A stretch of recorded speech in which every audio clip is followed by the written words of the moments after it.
to the Knowledge channel. Today's topic is spin control.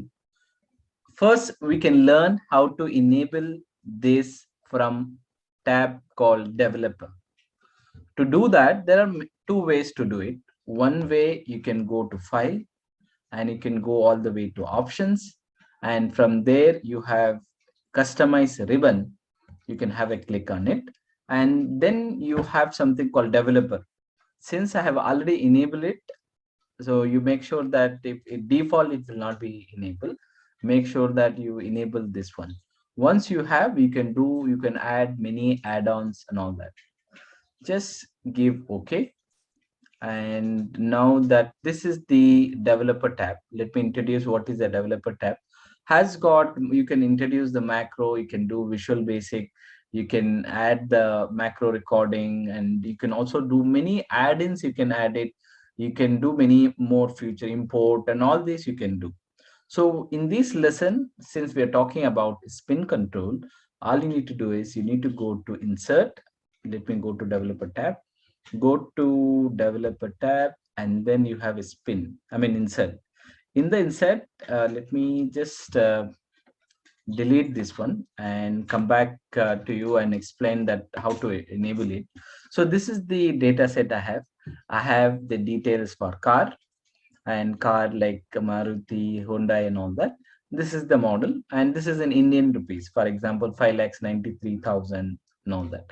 So what I have done, the current value, let's say current value is 74 rupees, right? USD dollar, right? 74. Okay. So 74, and just divided C2, that is the Indian rupees, divided by USD, the 74.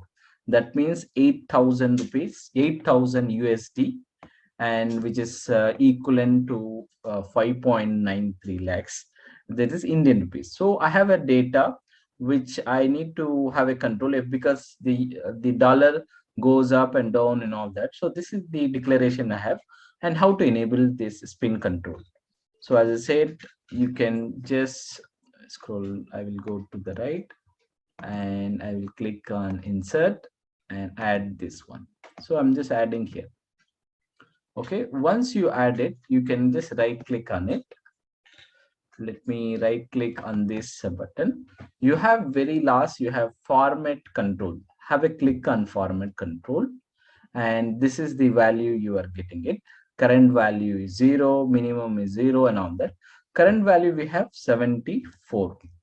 Let's say minimum value we might get it like dollar rupees like 65, and maximum maybe 100 example, and incremental change is 1, and cell link is very very important.